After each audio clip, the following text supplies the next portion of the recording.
Well, joining us now is Ahmed Benchemsi, the Communications Director for the Middle East and North Africa with Human Rights Watch. Mr. Benchemsi, thank you for joining us this evening. Thank you for having me. Obviously, eyes of the world are on the Middle East right now, watching what is happening between Israel and Hamas in Gaza. What is the concern right now with Human Rights Watch? Well, the concern is that humanitarian aid should be allowed in, unrestricted from every side, completely. And not just that, but Israel should switch back the electricity flick on, and they should open the faucet for water. Because, I mean, the whole discussion that's been ongoing for the past days was about trucks entering from the Rafah border crossing, the border with Egypt.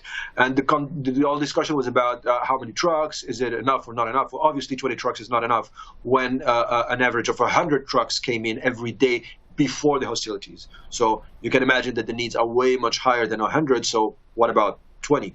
But the conversation was all about the number of trucks coming in from the Egyptian border crossing. What we're saying is that why are we just talking about the Egyptian border crossing? I mean, we should also talk about the Israeli border crossing. There are two of them, and Israel should open them as well. And we should talk more about simply bringing back electricity and water. It's just a switch to turn on and a faucet to open. Why Israel is not considering that? Because as long as they're doing what they're doing, we consider that as collective punishment. It's basically punishing 2.2 million civilians for the crimes committed by a small minority of combatants. That is called collective punishment, and it's a war crime. And beyond that, you also point out the fact that Israel, as an occupying country, actually has an obligation to take care of civilians who are not Hamas, but are really caught up in this conflict. Oh, absolutely. Even without a conflict, before this conflict, Israel is considered as the occupying power in Gaza. Even if Gaza is administered by Hamas, their airspace is controlled by Israel. Their borders are controlled by Israel, and they're a blockade for 16 years. Their territorial waters are controlled by Israel. Israel controls what comes in and who gets out. So, for these reasons, Israel is still considered the occupying power in Gaza, and therefore, by law, they are required to ensure that civilians have access to basic goods. And as a party to an armed conflict, which is the case now, an active armed conflict, it's been a dormant armed conflict for many years, but now it's an active armed conflict.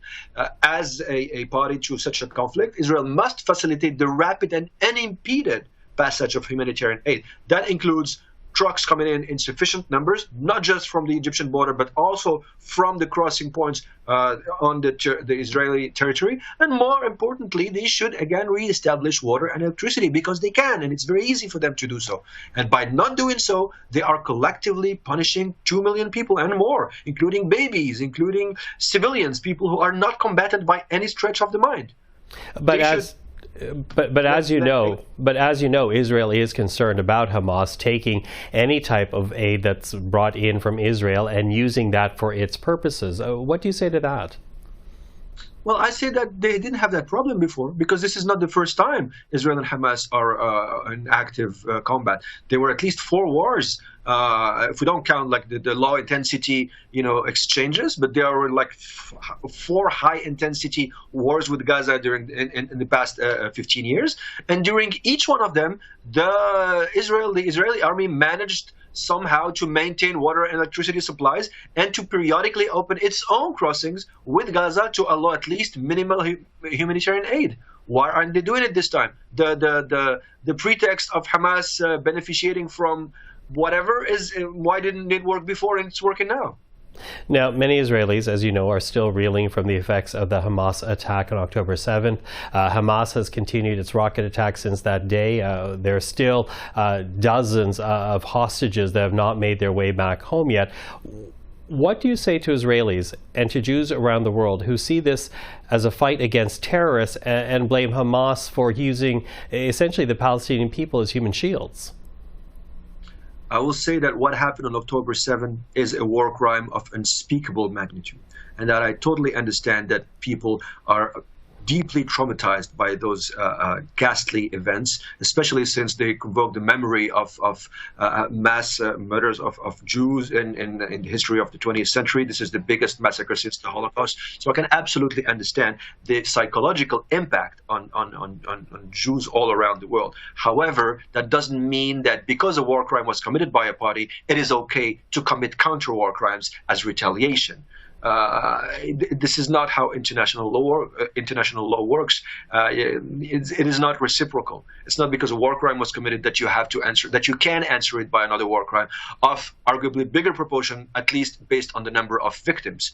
Because punishing collectively 2 million persons, that's theoretically, pushing 2 million persons on the brink of famine and dehydration and death for multiple reasons. So what I'm telling the Israelis right now is, yes, Israel has absolutely the right to defend itself, but not by disregarding the laws of war. Israelis should not consider that the right to defend themselves, which is absolutely granted, means the right for revenge, and they should not lose their humanity over that, because that's what the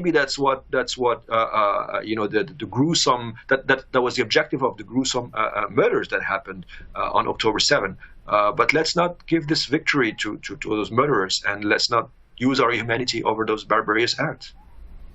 Ahmed Benchemsi, appreciate the time this evening. Thank you for that. Thank you for having me.